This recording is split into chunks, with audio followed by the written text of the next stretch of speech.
Hi, everybody. Hello, Internet. How's everyone doing? We haven't seen you in a while. We're back. Yes, a lot has been happening. Today, we launched the summer issue, summer 2021. That's right. Yes.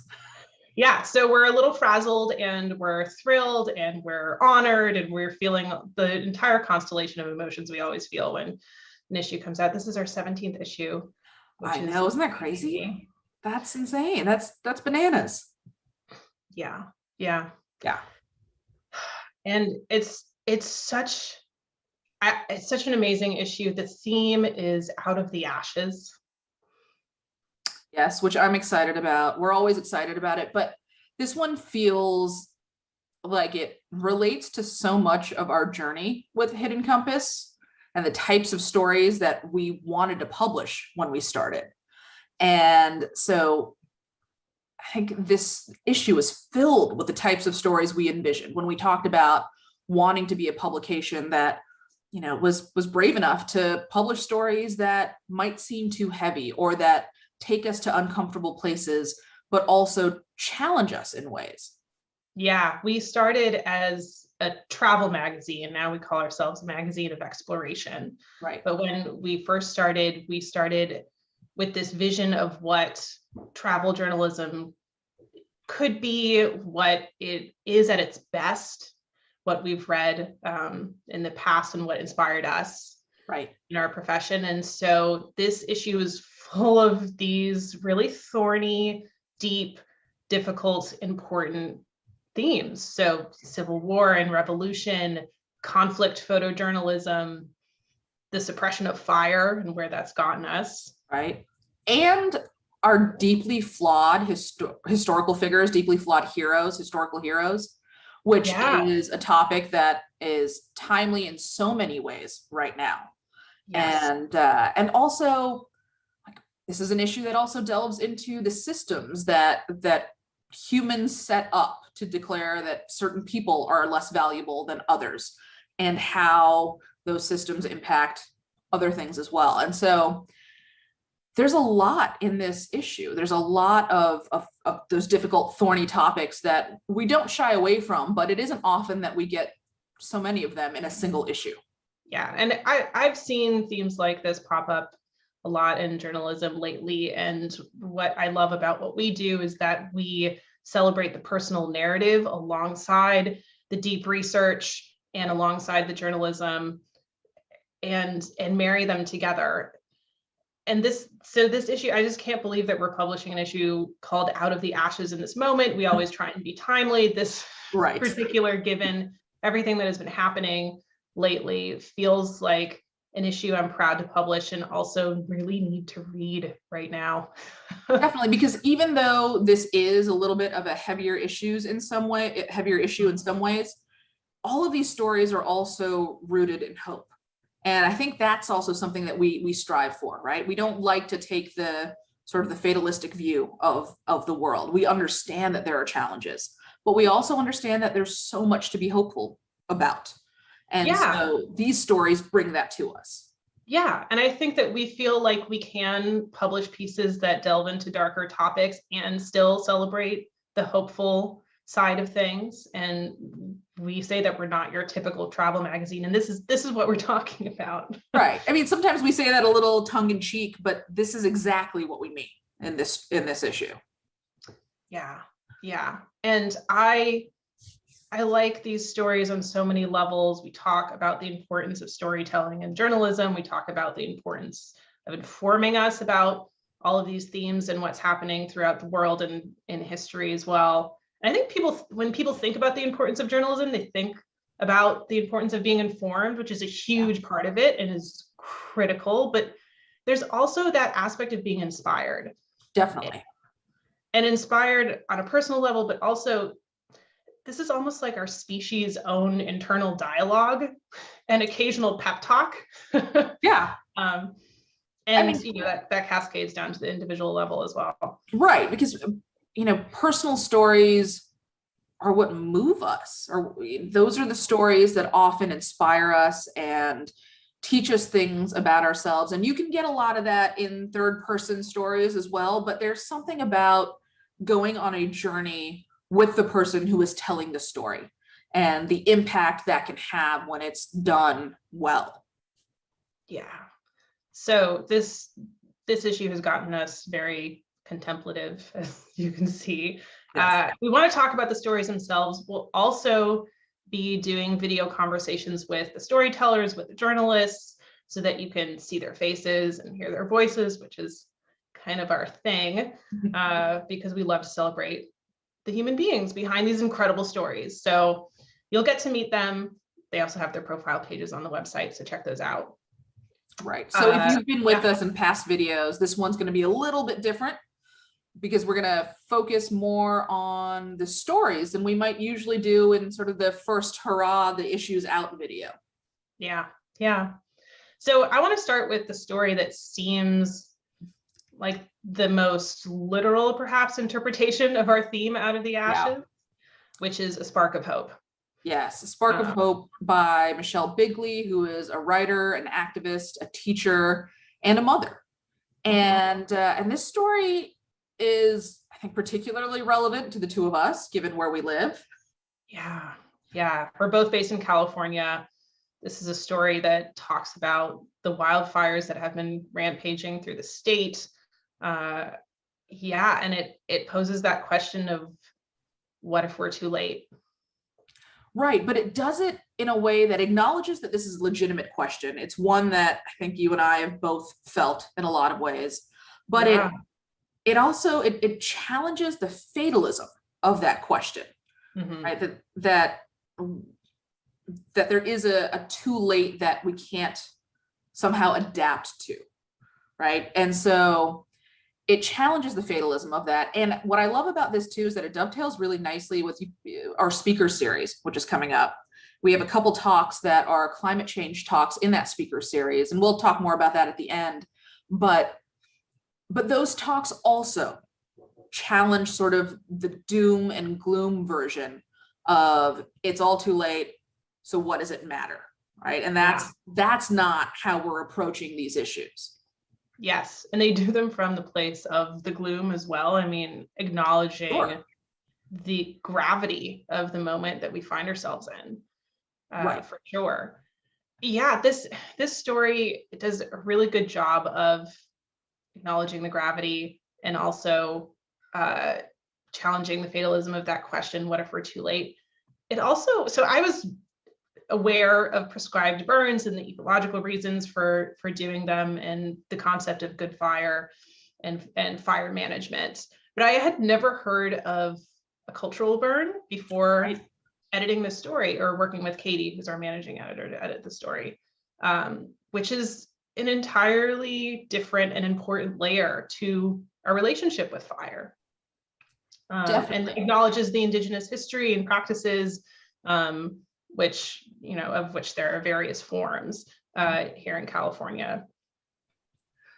Definitely. And this is a story that brings some of that to light and that exposes us to it, but it is also a story that's very conscious of who the storyteller is, right? So it's Michelle's place to inform us of cultural burns and her place to tell us about her journey and learning about them. But that's not really her story to tell, right? There's the story of indigenous practices and the details and the importance of them. There's a version of this that is appropriate for Michelle to tell, and that's the version she tells. But her story in this is from the perspective of being a mother and talking about what it's like trying to protect her family and the journey that she goes on to arm herself with knowledge in order to protect her family.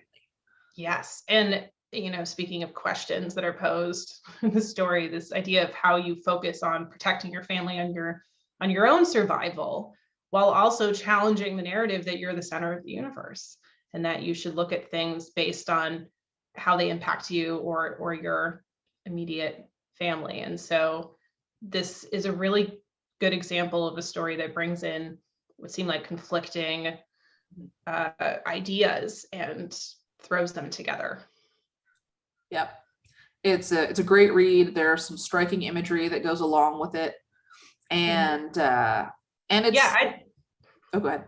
I was just going to interrupt you and say, if you're watching this and you have ever felt these questions of what if we are too late, this is the story for you to read. Yeah, and for those of us who sit in various places in the world where fire is a very real threat and something we consider in so many ways. You and I have both experienced the smoke from fires. I've evacuated a few times. It's a real thing to us, right? It's not just this abstract thing that's happening somewhere else. And I think this story gave me some perspective, some much needed perspective on how to look at that and how to approach, the challenges of that. Yeah. I want to run with this idea of seemingly conflicting questions, thoughts, themes, because Into the Whirlwind, which is our photo feature in this issue, it is all about that. Yes, it is, by Edme Van Rijn, who is a freelance photojournalist, a camera woman, an editor, and a producer. She's a conflict photojournalist based in Istanbul who's worked in the Middle East. And this is her story. And we talk about these extremes in our letter from the editors. We've been talking about them now. And we go to these ideas of extremes that often are juxtaposed, that show how different things are, but those extremes can also amplify each other. Yeah. And this is a piece that does that. It does that. It does such an incredible job of disorienting us in an illuminating way, to show all kinds of combinations of extremes of war and peace and hot and cold and chaos and serenity. And this piece just jumbles them all together in a way that, it's so easy to mess up this kind of attempt of, I'm going to take all these crazy things and throw them together and take the audience on this crazy ride, and you can lose people so easily that way. And I am so excited about how well this story does this, because it allows us to feel as well as understand what the narrator is going through, which is really hard to do, because these are things that, I've never been dragged behind a dog sled. I've never reported in conflict zones, and yet having read this piece and seen it evolve, I really feel connected to it, and those experiences sunk in a way that was just beautiful in this final version. Definitely. And a big part of that for me in this story are the images, because this isn't the first time that we have published a conflict photographer. It is, however, the first time we have published photos from conflict zones in conjunction with photos of cute dogs. It's the first time for the first one of those things, and probably the only time we'll do both of those things together. I would love to be proven wrong on that second point. Yeah. But it's such an honor to be able to publish these images, because they are striking, they are beautiful, they are heart-wrenching in some cases, and they all work together to take us on this journey with Edme and this feeling that we're with her. Yes, they show such an incredible range. Her range as a photographer and as a storyteller, and talking about different subject matter, conflict zones, dog sledding, the edge of the world. Right, which is a nod to flat earthers or anything, but you have to read the story to understand what it means. The edge of the world in the metaphorical sense, not the literal sense. Well, you have to read the story. Yeah, I'm just really impressed by her range as a photojournalist, and then as a storyteller and a narrator. Great piece. Definitely. And I want to turn now to another piece we have that is a little bit different from the others. It's a little bit lighter in some ways, although not completely. And it is called The God in the Mirror, which is a title that I also love, by Sugato Mukherjee, who's a Kolkata-based journalist and photographer. Yeah, another photographer. So his images appear in this piece. And I like this story because it celebrates tradition and criticizes it. Well, it celebrates tradition, but it's celebrating the tradition that's criticizing tradition. Which is what I love, right? It's celebrating this tradition that criticizes this other tradition. And there's the subversiveness of one of these traditions, of the one that the story is about, that is pretty remarkable and fascinating.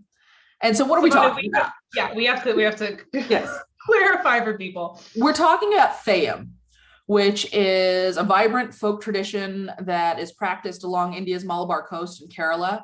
And this is the subversive tradition that we're talking about. And the tradition that's getting criticized is India's caste system. Yes. And this, so I love the layers of this piece and going into the subversiveness of Theyyam. A lot of publications would have covered this as, look, this pretty festival with bright colors and pretty pictures and crazy costumes, which is not a Hidden Compass story. We wouldn't have run that piece.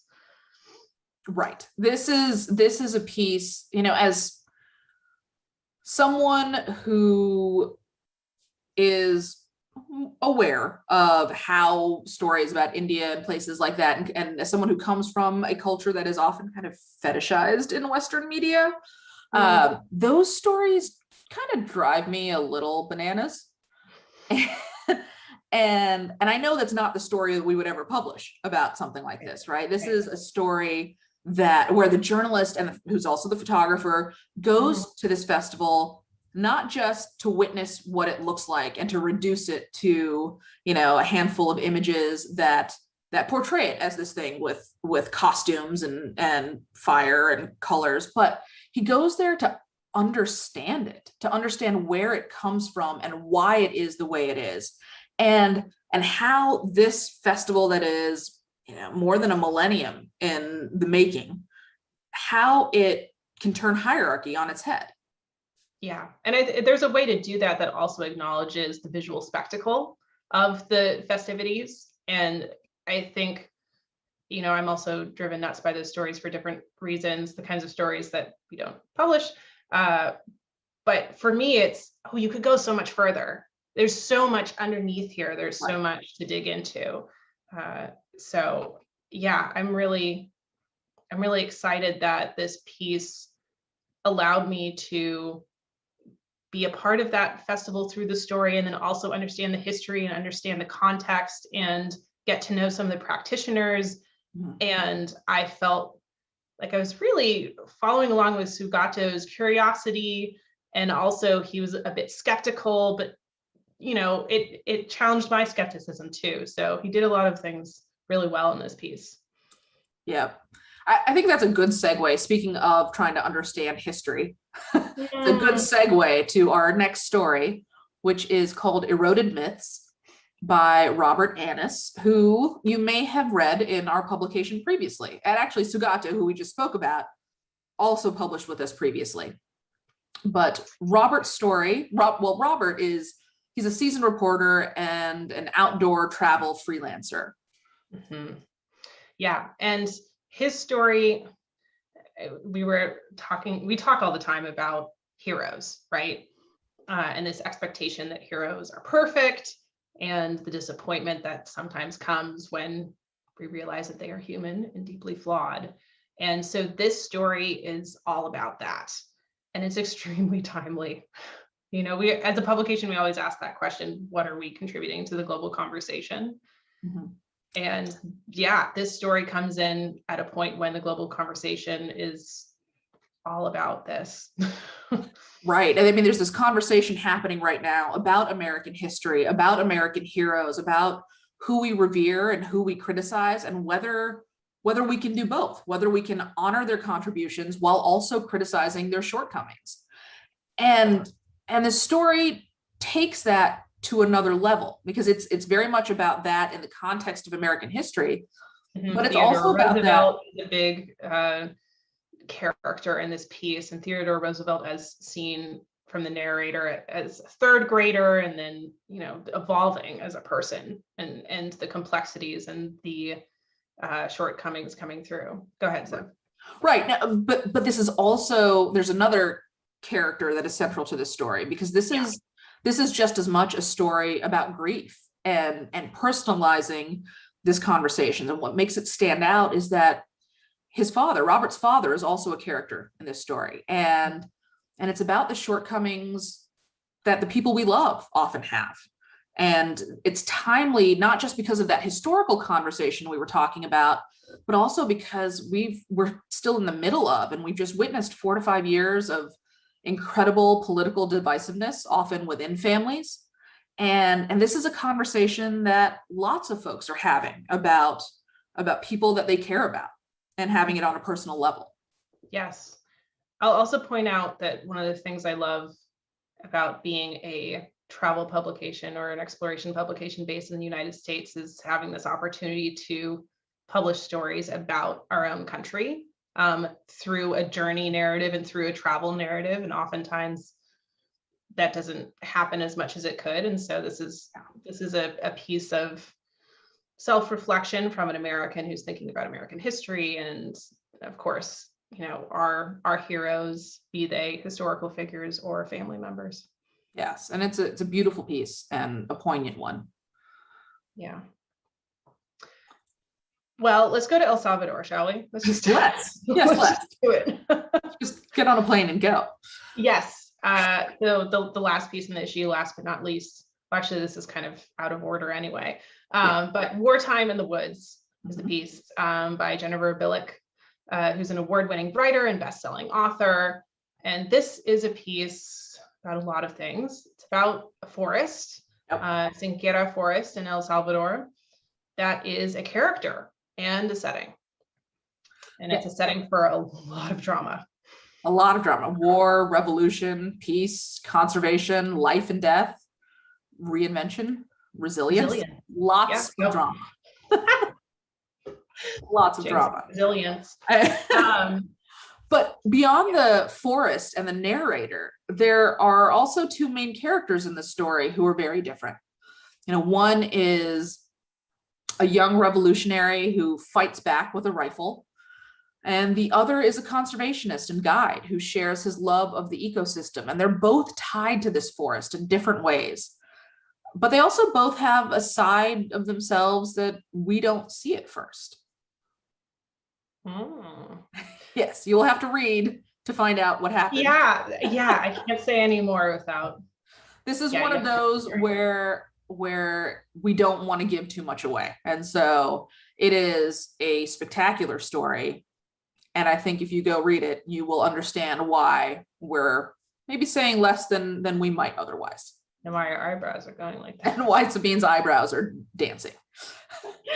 No, I mean, yes. And then think of the theme, Out of the Ashes. Yes. That's all we'll say on that one. But it's a rich story. It's rich in detail. Again, about a place that we don't often hear about in typical travel magazines. And so this is a good one. I'm excited for people to read it. Yeah, me too. I'm excited for people to read the whole issue. Of course. So go read it. And then you know what happens next, right? Of course. You give these people money. Yes, you do. Seriously. Money. No, seriously. No, so the fundraising campaign. So every single story we publish at Hidden Compass has a fundraising campaign associated with it. So if you read a piece and you're blown away by the reporting, by the storytelling, by the photography, by the issues and the themes that are brought to light, you have the opportunity to directly support that person and us, because we split the proceeds of those campaigns 50-50 with the contributor. They receive their 50% on top of their pay. So it's a way for you to just show support and enthusiasm for them and for us, so that we can continue to publish these kinds of pieces, and so we can continue to jump onto these video chats and talk about how everyone else does it differently, and we get to do these crazy things. Yes. And it's because of your help and support. That's right. And for those of you who are the overachievers who have already contributed, because some of you have, We're grateful. Yeah. We're incredibly grateful. Thank you for supporting us and for supporting these wonderful storytellers, writers, journalists, and explorers that we get to work with. And if you love the theme Out of the Ashes, and if you love the stories that you read in this issue and in past issues, you'll want to join us for our speaker series. So we announced that a few weeks ago. The first event is coming up on July 21st. Yes. And that series is all about reinvention and discovery and hope. And we have great speakers lined up monthly from beginning July 21st and taking us through November. You can find more information about that on our website at hiddencompass.net/events. It's going to be fun. It's going to be fun. It's going to be insightful. It's going to be informative, and it's going to be inspiring. Yeah, and I'm so excited to invite these people to speak. They're world-renowned speakers and storytellers and explorers, and some of them are actually sitting down in conversation with Sivani and myself to talk about really, our favorite things, which are thorny, complicated, dark, and inspiring themes. So there's both breadth and depth in the material, and so it's going to be pretty great. Yeah, so we will see you at the speaker series and on all the channels and on our podcast and on our website. And if you're losing track of all the places we are, because I'm definitely losing track of all the places we are, you should sign up for our newsletter. So there's all the links are below. Sign up and you'll get a heads up from us. We don't spam you. We just show up every once in a while and say, hey, we have a speaker series. Hey, we have an issue. Hey, these amazing things are happening. And so you can sign up for that and we will see you there. Absolutely. Well, that's all we'd have for this afternoon. Happy Tuesday, everyone. And happy reading. Enjoy the issue and we'll see you at the next thing.